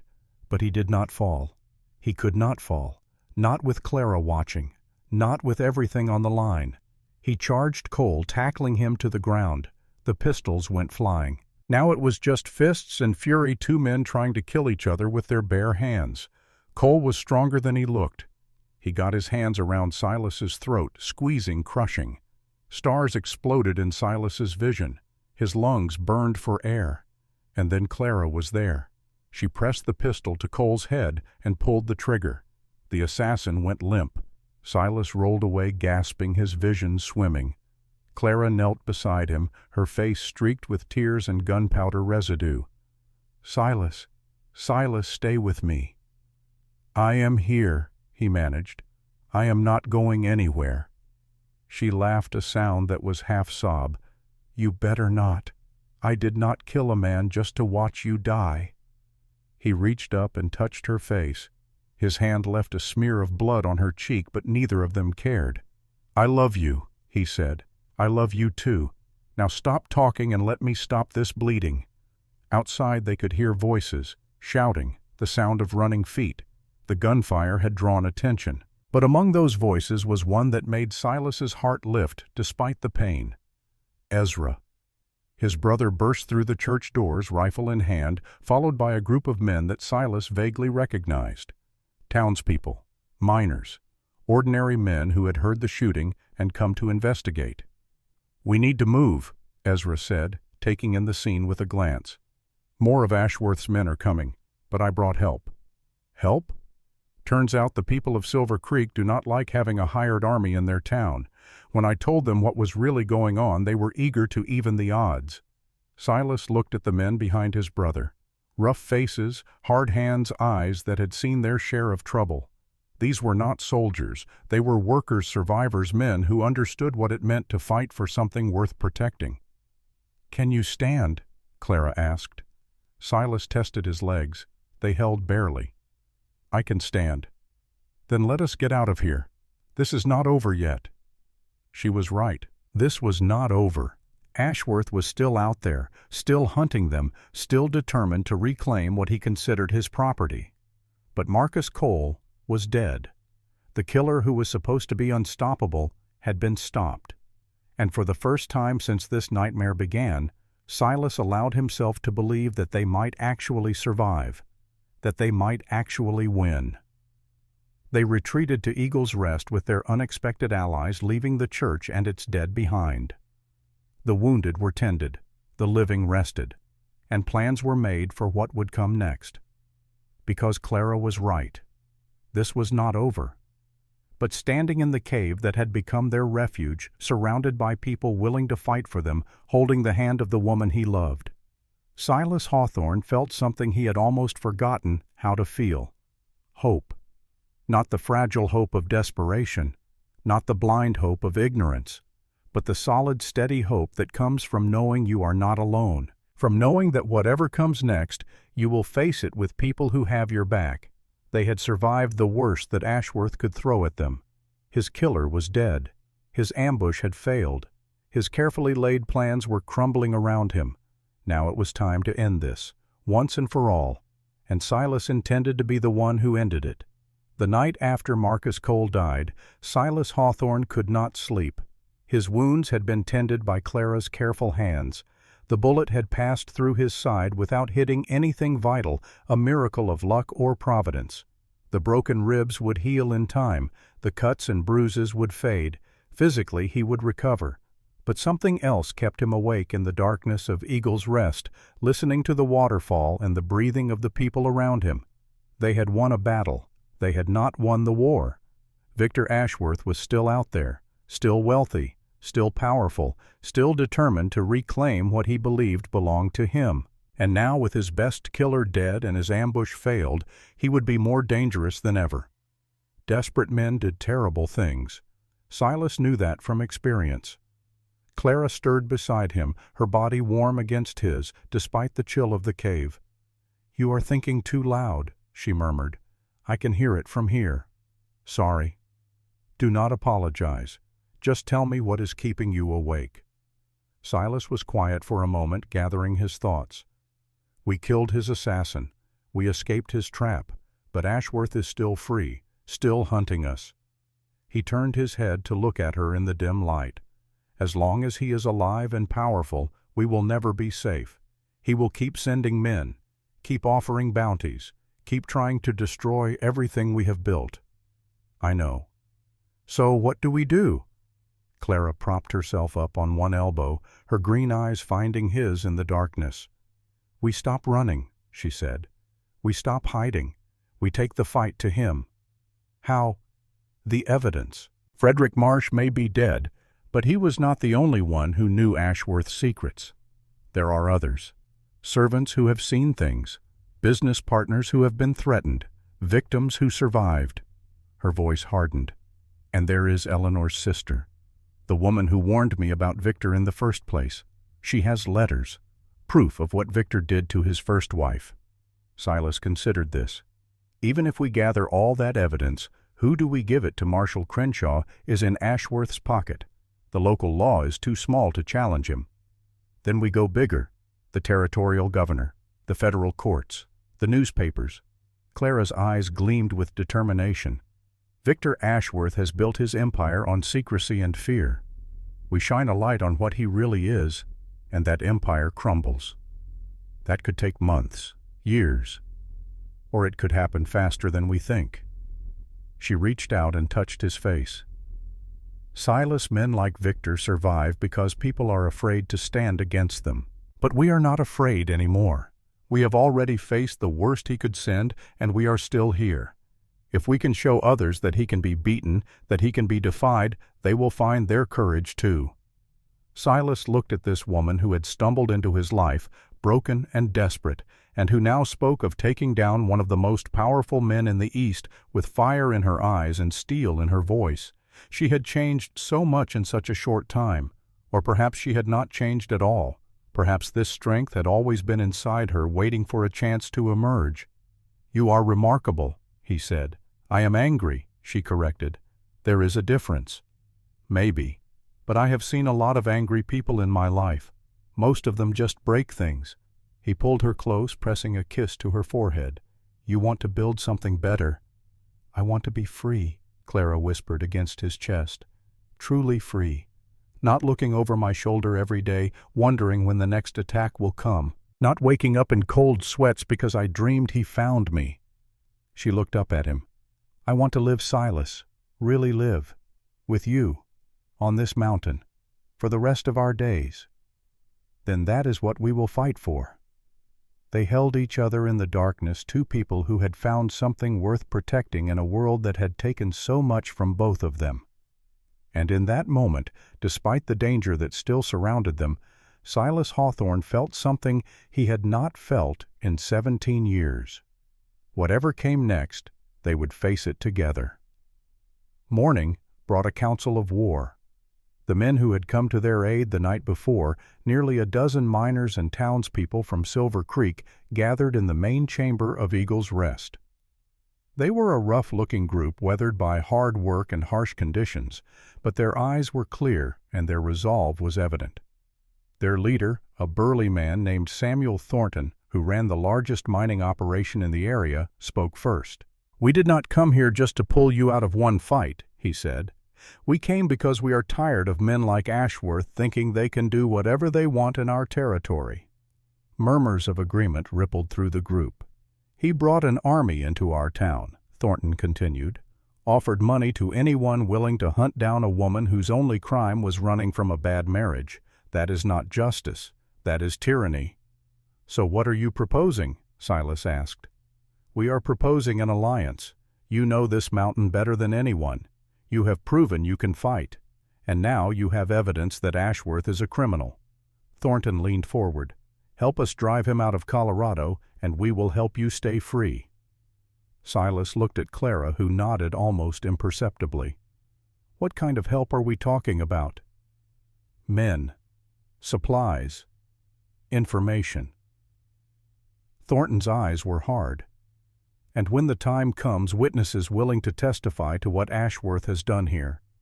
The bribes he has paid, the threats he has made, the lives he has disrupted."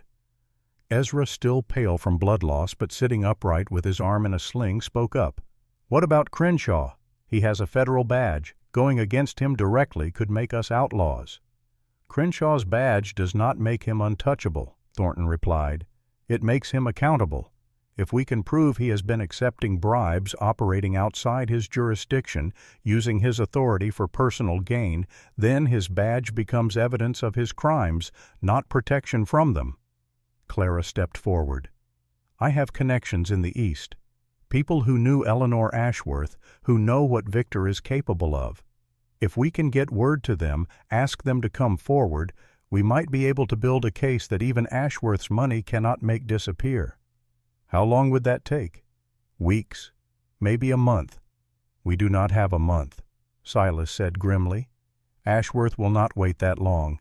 With Cole dead and his ambush failed, he will be looking for another way to strike." "Then we need to keep him off balance," Ezra suggested. "Hit-and-run tactics. Make him waste resources chasing shadows while we build our case." Thornton nodded slowly. "My men can help with that. We know this territory. We can make life very difficult for anyone trying to operate here without our cooperation." The plan began to take shape. They would divide their efforts. Some would focus on defense, protecting Clara and the evidence they had gathered. Others would work on disruption, harassing Ashworth's men and making it clear that Silver Creek was not friendly territory. And a few trusted messengers would be sent east, carrying letters to Eleanor's sister and others who might be willing to testify. It was not a perfect plan. There were too many variables, too many things that could go wrong. But it was a plan. And for the first time since this nightmare began, they were not just reacting to Ashworth's moves. They were making moves of their own. 2 weeks passed. 2 weeks of tension and preparation, of watching and waiting, of small skirmishes and narrow escapes. Ashworth's men probed the mountain looking for Eagle's Rest, but they never found it. The hidden entrance behind the waterfall remained secret, and Silas's knowledge of the terrain allowed them to evade every search party. Meanwhile, word began to spread. The story of how a mountain man and his bride had defeated Victor Ashworth's personal assassin traveled through the territory like wildfire. Men who had been afraid to speak out against Ashworth began to find their voices. Women who had been threatened into silence began to share their stories. A picture emerged of a man who had built his fortune on intimidation, fraud, and murder. And then, on the 15th day, the response they had been waiting for arrived. Ezra brought the letter himself, riding hard from Silver Creek with a grin on his face despite his still healing wound. "It is from Margaret Whitmore," he announced, handing the envelope to Clara. "Eleanor Ashworth's sister." Clara tore open the envelope with trembling hands. Inside was a single sheet of paper covered in elegant handwriting. She read it aloud, her voice growing stronger with each word. "Dear Mrs. Hawthorne, I have received your letter and the accompanying testimony from the people of Silver Creek. What you have described confirms what I have long suspected but never been able to prove. My sister did not fall down those stairs. She was pushed, and the man who pushed her has been living free and unpunished for 7 years while her children grow up without a mother." Clara paused, composing herself, then continued. "I have gathered every piece of evidence I possess. Letters from Eleanor describing Victor's abuse, financial records showing payments to corrupt officials, testimony from servants who witnessed his violence. I have also contacted other victims of Victor Ashworth, people he has ruined or threatened over the years. Many of them are willing to come forward if they believe there is a real chance of seeing justice done." "How many?" Silas asked. Clara scanned ahead in the letter.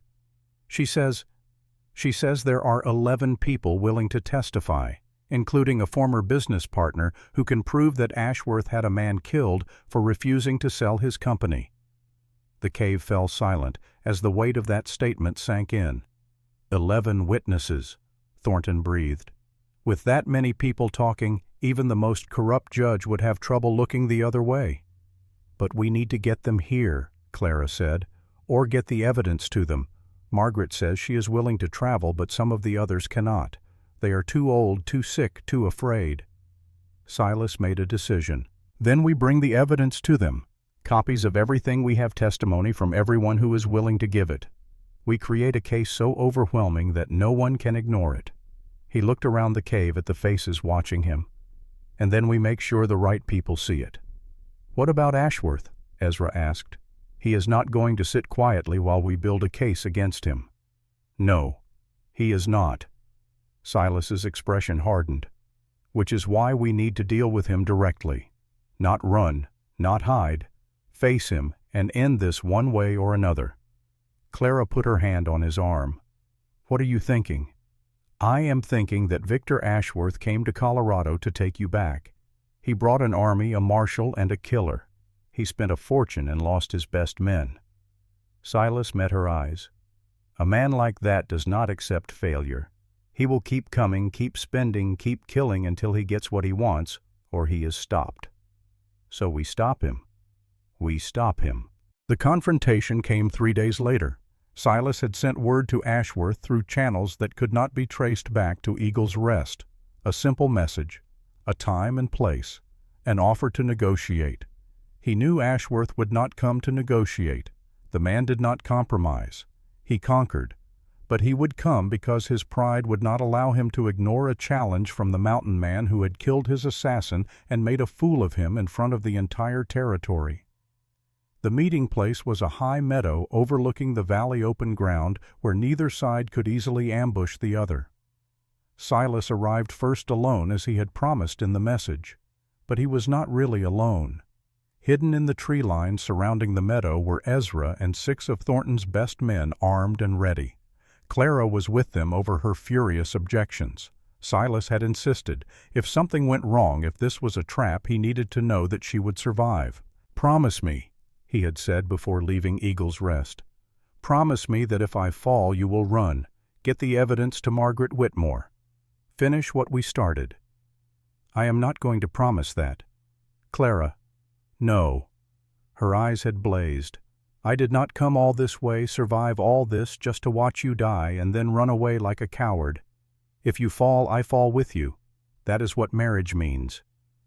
He had kissed her then, long and deep-tasting salt from the tears neither of them would acknowledge. "Then I will try very hard not to fall." Now standing in the meadow with the morning sun warming his face, Silas watched the tree line and waited. They came from the east, a group of riders, perhaps 20 in all, moving in a loose formation that spoke of confidence rather than caution. At their head rode 2 men. One wore the tin star of a federal marshal. The other wore the fine clothes of a wealthy Easterner utterly out of place in the Colorado wilderness. Victor Ashworth. Silas studied his enemy as the group approached. Ashworth was older than he had expected, perhaps 50, with steel-gray hair and a face that might have been handsome once but had hardened into something cold and cruel. His eyes were the worst part, pale blue and utterly empty like the eyes of a snake. This was the man who had terrorized Clara, who had murdered his first wife, who had sent killers and bounty hunters and corrupt lawmen to drag a woman back into his control. Silas felt his hand twitch toward his rifle. Not yet. The time would come, but not yet. The riders stopped about 50 yards away. Ashworth nudged his horse forward, accompanied only by Marshal Crenshaw. The rest of his men stayed back, hands on their weapons, watching. "Mr. Hawthorne, I presume?" Ashworth's voice was cultured, controlled, with just a hint of condescension. "I must admit I expected someone more impressive. The man who killed Marcus Cole should look like something more than a common trapper. And I expected someone who terrorizes women to look more like a monster," Silas replied evenly. "I guess we are both disappointed." Ashworth's smile did not reach his eyes. "Where is she? Where is my property?" "She is not your property. She is my wife." "A marriage performed under duress without proper witnesses outside any legitimate church." Ashworth waved a dismissive hand. "It will be annulled. She belongs to me. She always has. She belongs to herself. That is the part you never understood." Crenshaw shifted in his saddle, his hand resting on his pistol. "Hawthorne, you are interfering with federal law enforcement. I have a warrant for Clara Bennett's arrest. Hand her over and we might overlook your other crimes." "What crimes would those be? Marshal defending my home from armed intruders, killing a man who was trying to murder my wife." Silas shook his head. "The only criminals here are you and your employer, and before this day is over everyone will know it." Ashworth's expression flickered, the first sign of uncertainty Silas had seen. "What are you talking about?" "I am talking about Eleanor, about Margaret Whitmore and the letters your first wife sent her before she died, about the 11 witnesses who are prepared to testify about your crimes." Silas allowed himself a small smile. "I am talking about the end of Victor Ashworth." The color drained from Ashworth's face. "You are bluffing." "Am I? Margaret Whitmore is on her way to Denver right now with enough evidence to see you hanged. The territorial governor has been informed. So has the real federal marshal's office in Washington." Silas met the man's pale eyes without flinching. "Your pet marshal's badge is not worth the tin it is made from, and your money cannot buy your way out of this." Ashworth's composure cracked. Silas could see the rage building behind those cold eyes, the fury of a man who had always controlled everything suddenly finding himself out of control. "Kill him!" Ashworth hissed at Crenshaw. The marshal hesitated. "Ashworth, if what he says is true—" "I said kill him." Crenshaw drew his pistol, but before he could raise it, a shot rang out from the tree line. The marshal jerked in his saddle, a red bloom spreading across his chest, and tumbled from his horse. Chaos erupted. Ashworth's men charged forward, firing wildly. Silas dove for cover as bullets whipped past him. From the trees, Ezra and the others returned fire, their shots disciplined and accurate. Men fell on both sides. Horses screamed. The peaceful meadow became a killing ground. Silas came up shooting his rifle, finding targets with the cold precision of a lifetime on the mountain. 1 man down, 2, 3. He moved through the battle like a force of nature, every shot deliberate, every movement purposeful. But his eyes never left Victor Ashworth. The man had retreated behind his remaining guards, trying to escape the ambush. But the tree line was blocked. The meadow was surrounded, and his hired army was melting away under the accurate fire from Thornton's men. Silas cut through the chaos, taking down anyone who got in his way. A bullet grazed his arm. Another tore through his coat. He did not stop. Could not stop. Not until he reached Ashworth. And then suddenly they were face to face. Ashworth had drawn a small pistol, a gentleman's weapon, polished and pretty. His hand shook as he aimed it at Silas's chest. "Stay back," he snarled. "Stay back, or I will shoot." Silas kept walking. "I mean it. I will kill you." "No, you will not." Silas stopped just out of arm's reach. "You have never killed anyone yourself, have you, Ashworth? You have always had other people do it for you. Cole, Crenshaw, hired thugs who took your money and did your dirty work." The pistol trembled. Ashworth's face was white with terror. "That ends today," Silas continued. "No more hiding behind others. No more buying your way out of consequences. Today you face what you have done. Today you answer for Eleanor, for Clara, for everyone you have hurt. You cannot prove anything." "I already have." Ashworth's finger tightened on the trigger, and Clara's voice rang out across the meadow. "Victor!" Both men turned. Clara stood at the edge of the trees, a rifle in her hands, her face pale but resolute. She had not stayed hidden as Silas had asked. Of course she had not. "Clara." Ashworth's voice changed, becoming soft, almost pleading. "Clara, my dear, this has all been a terrible misunderstanding. I only wanted to find you to make sure you were safe. These men, they have been filling your head with lies." "Lies?" Clara walked forward, her rifle never wavering from Ashworth's chest. "Like the lies you told Eleanor, like the promises you made her before you pushed her down those stairs." I have her letters, Victor. I have read every word. I know exactly what you did to her, what you would have done to me." Clara stopped beside Silas, her shoulder touching his. "And now, so will everyone else." The fight went out of Ashworth. His pistol lowered. His shoulders slumped. In that moment, he looked like what he truly was. A pathetic old man whose power had always been borrowed, whose strength had always been bought.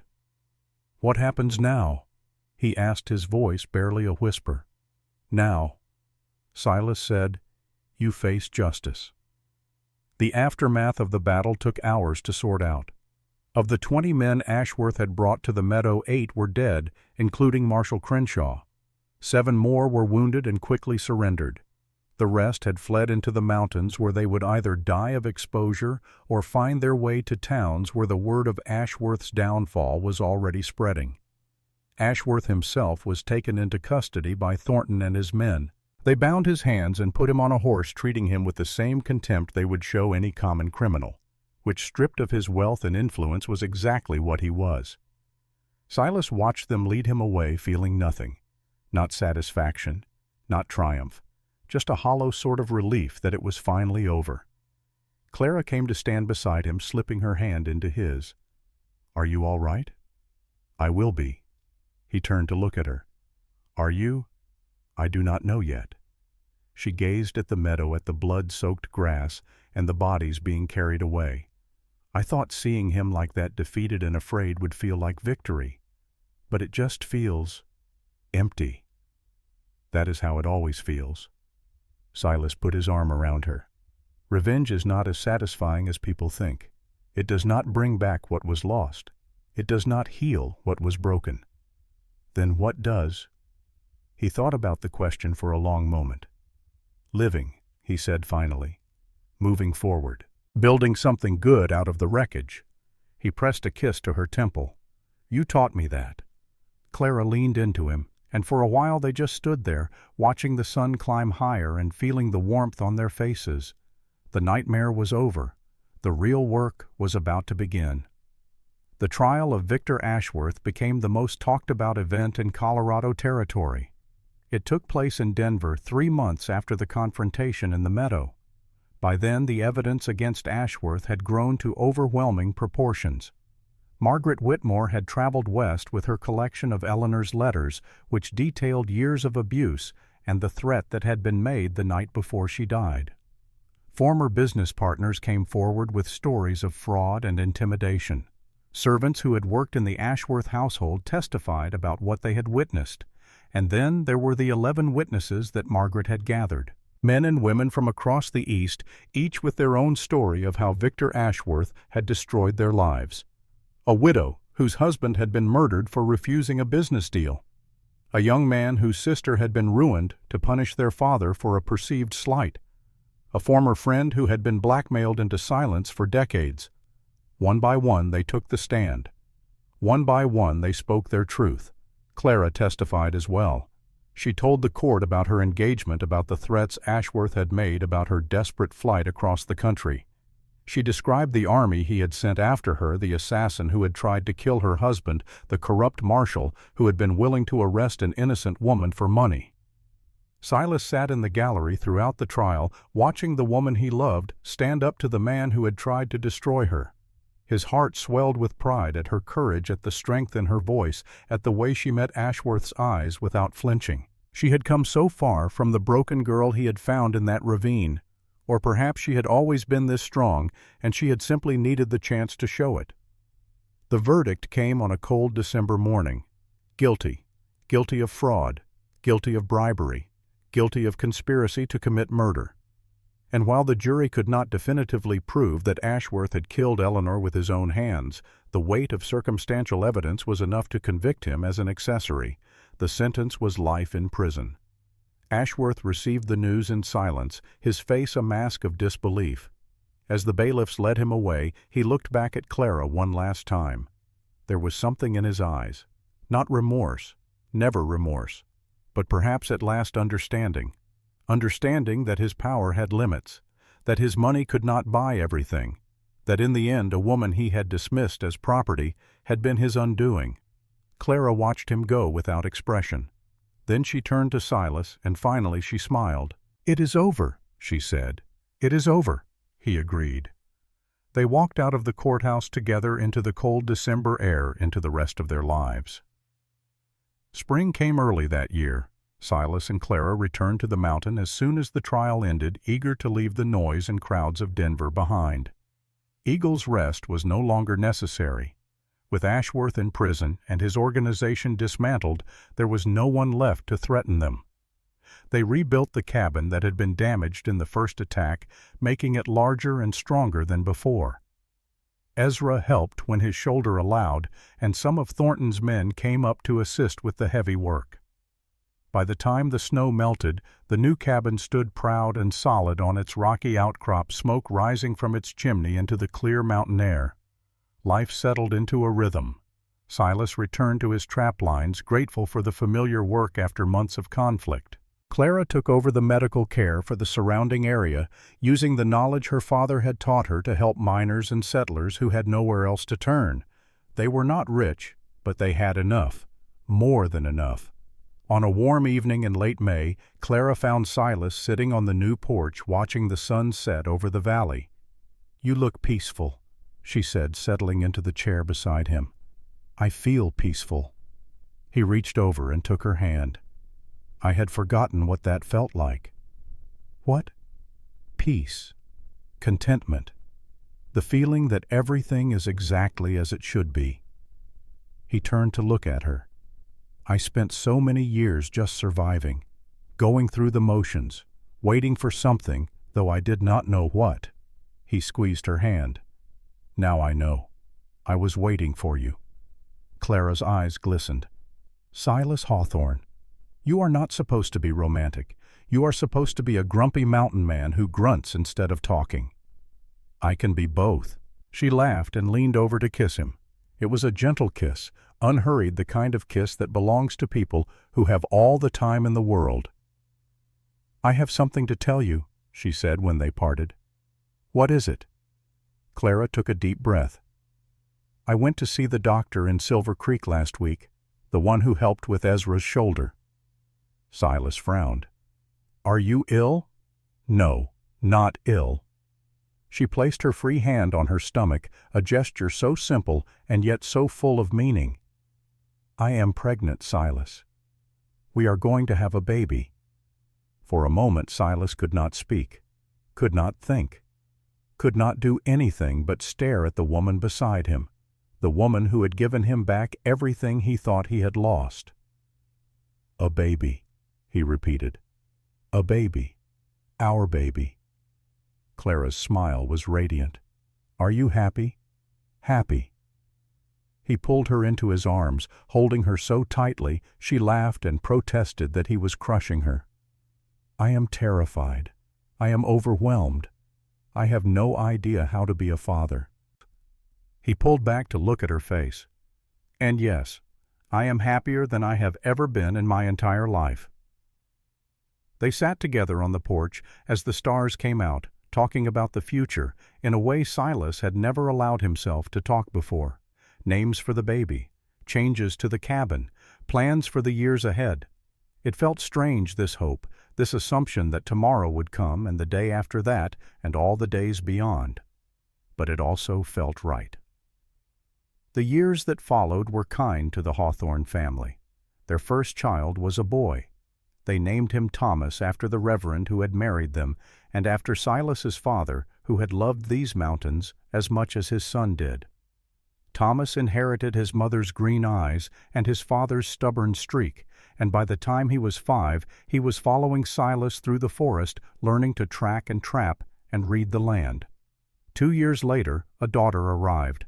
They called her Eleanor after the woman whose death had set all of this in motion, the woman whose letters had finally brought her killer to justice.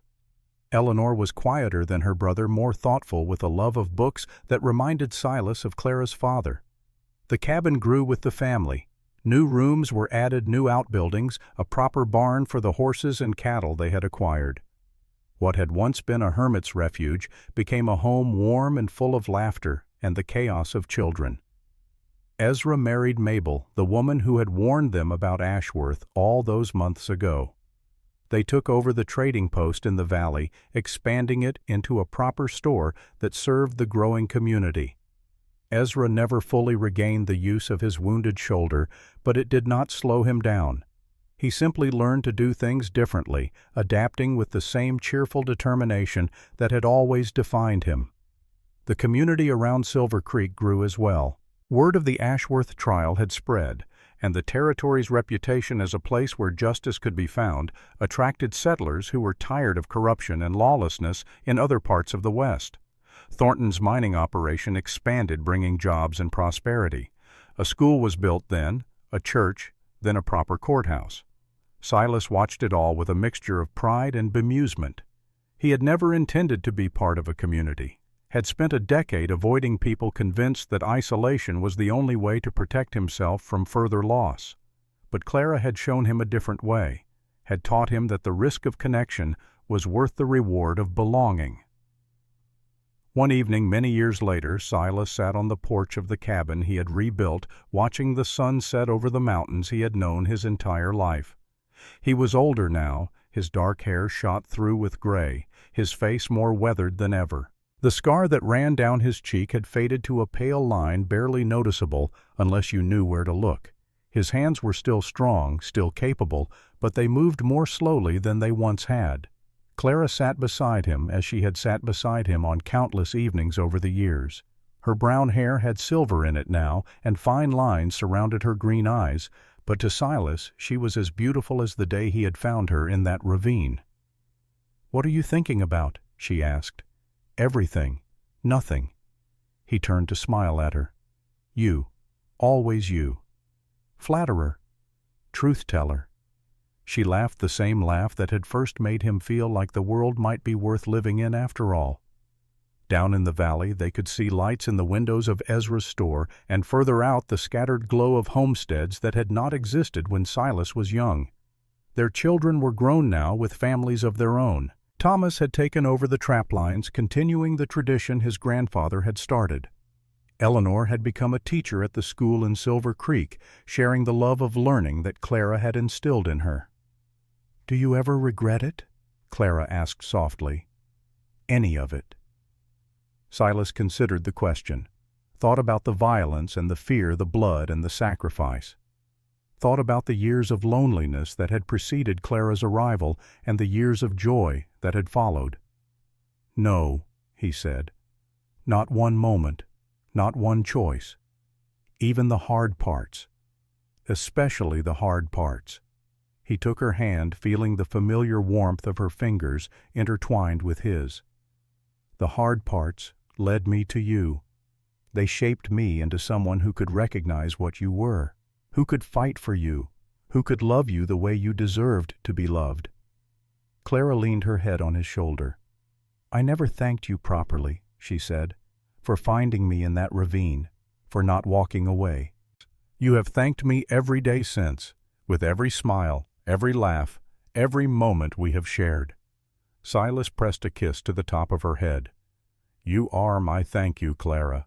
You are my reward for every hard thing I ever endured." They sat in silence as the stars emerged one by one, filling the vast Colorado sky. The same stars that had watched over Silas's parents over his childhood, over all the years of solitude and sorrow. The same stars that would watch over his children and grandchildren over all the years yet to come. "I love you," Clara whispered. "I love you too. Always have, always will."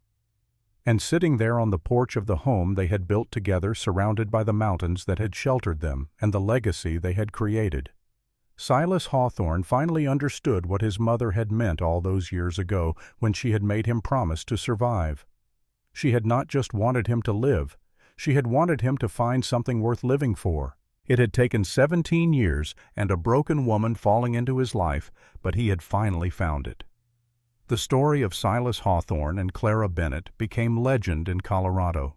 Years after both of them had passed, people still told the tale of the mountain man who had defied an eastern tyrant, who had killed the unkillable assassin, who had brought down an empire of corruption and fear. They told of the woman who had run from a monster and found a protector, who had stood up in court and spoken truth to power, who had built a life of purpose and meaning from the ashes of her former existence. Some details were exaggerated over time, as such stories always are. The number of men Silas had fought grew with each retelling. The depths of Ashworth's villainy became more elaborate. The love story at the heart of it all became more romantic, more dramatic, more perfect than any real love story could ever be. But the core of the tale remained true. A man who had lost everything found something worth protecting. A woman who had been treated as property claimed her own destiny. And together they built a life that neither could have imagined alone. That was the real miracle. Not the violence or the victory, but what came after. The quiet years, the ordinary days, the accumulated weight of a life well lived. Because in the end, that is what all the fighting was for. Not revenge, not glory, just the chance to wake up each morning beside someone you love. Just the right to grow old in a place that feels like home. Just the simple, profound gift of a future. Silas and Clara had earned that gift. They had paid for it in blood and courage and faith, and they had treasured it every single day until the end. On a spring morning much like the one when Clara had told him about their first child, Silas Hawthorne passed away in his sleep, Clara's hand in his. He was 74 years old. He had lived long enough to see his grandchildren's grandchildren, to watch the territory become a state, to witness the transformation of the wild land he loved into something more settled, but no less beautiful. Clara followed him 6 months later, slipping away on a quiet winter night with a smile on her face. The doctor said her heart had simply stopped, but those who knew her understood the truth. Her heart had not stopped. It had just gone to find the other half of itself. They were buried side by side on the hill overlooking their cabin under a pine tree that Clara had planted the year Thomas was born. The grave marker was simple as they both would have wanted. Silas Hawthorne, Clara Hawthorne, together in life, together in eternity. Below that, carved deep into the stone so it would last for generations, was a single phrase that captured everything their story meant. Love found in darkness. Light made from struggle. Home built on hope. And standing at that grave year after year, the descendants of a mountain man and his bride would remember what their ancestors had taught them. That courage is not the absence of fear, but the decision that something else is more important. That love is not just a feeling, but a choice made again and again in the face of every obstacle. And that sometimes the greatest adventures begin with the simplest of acts: a man finding a woman in a ravine, a decision not to walk away, a promise to protect what matters no matter the cost.